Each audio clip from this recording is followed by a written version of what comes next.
क्या Elon Musk ने भारत के चंद्रयान मिशन के लिए समस्या पैदा कर दी है और बड़ा खतरा आ गया है? क्या हुआ है अंतरिक्ष में? एलन मस्क के स्पेसएक्स कंपनी ने न सिर्फ भारत बल्कि नासा के लिए भी एक बड़ी समस्या ला दिया है, जिसका बड़ा ही खतरनाक असर हो सकता है। तो वहीं दूसरी तरफ अमेरिका के F-35 के पीछे पड़ा है चीन की सेना और अमेरिका की सेना चीन सागर में उतर चुकी है और बेहद महत्वपूर्ण मलबे की खोज कर रही है। जानेंगे क्या है मामला, इसके अलावा बहुत कुछ है, ये जानते हैं इन खबरों को विस्तार से। अमेरिका के लिए दो बुरी खबरें निकल कर इस साल आ गयी। एक तो भूमध्य सागर में जब F-35 क्रैश करा था ब्रिटेन का, तब अमेरिका ने पूरे 1 महीने लगा दिए थे। अमेरिका, यूके की सेना सब पहुंच गई थी और सब पहुंचने के बाद भी 1 महीने बाद F-35 मिला था। हालांकि रूस इस दौड़ में इस तरीके से कूद गया था कि एक समय के लिए सांसें थम गई थी अमेरिका की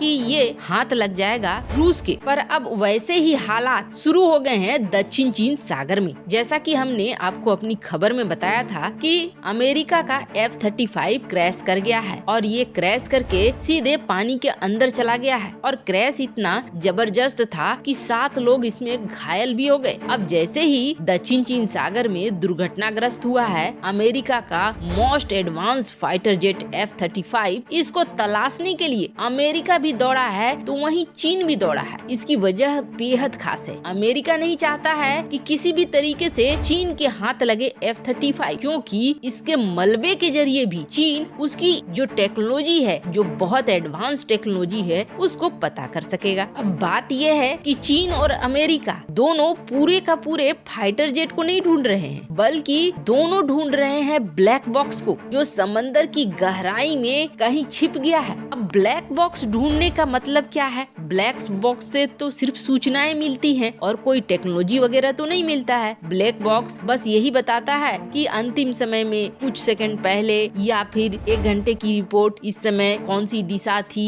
क्या ईंधन का स्थिति था, बाकी सारा कुछ। अब 100 करोड़ का ये जेट है और इस जेट के बाकी हिस्से के लिए नहीं बल्कि ब्लैक बॉक्स के लिए दोनों ही देश बहुत जोर शोर से लग गए हैं, क्योंकि ब्लैक बॉक्स वो है जो बताएगा अंतिम मोमेंट में F-35 के साथ क्या हुआ था, पहली बात। और दूसरी बात ये कि बहुत तरह के टेक्नोलॉजिकल आंसर मिल जाएंगे चीन को। कुछ चीजें जो चीन F-35 के विषय में नहीं जानता है वो भी जान जाएगा। ऐसे में दक्षिण चीन सागर में जहां अमेरिकी नौसेना ताबड़तोड़ अपने F-35 को ढूंढ रही है, तो वहीं चीनी नौसेना भी ढूंढ रही है। इसका मलबा बहुत ही ज्यादा इम्पोर्टेंट बन गया है दोनों देशों के लिए। अब ये तो जांच का विषय बन गया है कि F-35 को क्या चीनी नौसेना ने निशाना बनाया है, लेकिन ब्लैक बॉक्स मिलने के बाद बहुत सारी चीजें क्लियर हो जाएंगी। अमेरिका के F-35 पर रूस की भी नजर है और चीन की भी नजर है। अगर ये मलबा चीन के हाथ भी लग जाता है तो रूस का मनोकामना पूरा हो जाएगा। F-35 को बचाए रखने के लिए तो अमेरिका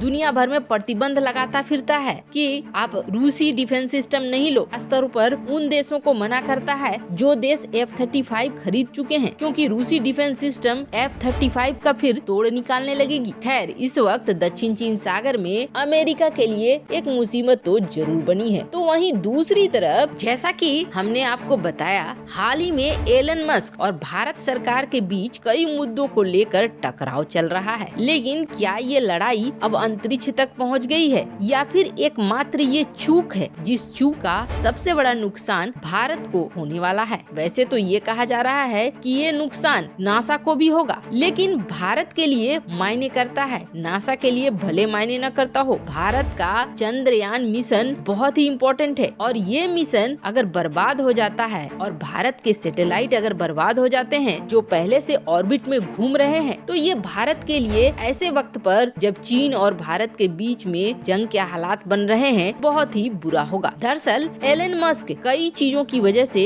इस वक्त भारत में निशाने पे है। एक तरफ भारत को टेस्ला कार बेचना चाहता है एलन मस्क, लेकिन बिना इंपोर्ट ड्यूटी दिए, और बिना इंपोर्ट ड्यूटी दिए लिए जो दूसरा नियम है कि आप हमारे यहाँ ही फैक्ट्री बनाओ और उसको बेचो, वो नहीं करना चाहता है, जबकि ऐसा ही चीन में करना चाहता है। और चीन में न सिर्फ चाहता है बल्कि अपनी फैक्ट्रियां बना रखी है, वहीं पर कार का निर्माण करता है और वहीं पर बेचता है। तो भारत सरकार ने एक झटका तो एलन मस्क की टेस्ला कंपनी को उसके इलेक्ट्रिक कार पर दिया, तो वहीं दूसरी तरफ भारत ने झटका ये दिया कि एलन मस्क ने बिना भारत से लाइसेंस लिए भारतीय लोगों को अपने स्टारलिंक नेटवर्क को बेचना शुरू कर दिया था। एडवांस भी ले लिया। भारत के करीब 5000 लोगों ने स्टारलिंक को एडवांस दे दिया और टारगेट क्या था एलन मस्क का कि करीब 2 लाख हर साल यहाँ पर नए यूजर्स बनाएगा। अब किसी देश के अंदर आप इतनी बड़ी प्लानिंग कर रहे हो और उस देश के सरकार से आपने लाइसेंस ही नहीं लिया है, ये क्या मनमानापन नहीं है? आपने भारत को क्या समझ रखा है? बिना इंपोर्ट ड्यूटी दिए अपनी शर्तों पर आप इलेक्ट्रिक कार बेचना चाहते हो, यहाँ फैक्ट्री भी नहीं लगाना चाहते हो और उसी तरीके से बिना सरकार की परमिशन लिए आप यहाँ के लोगों को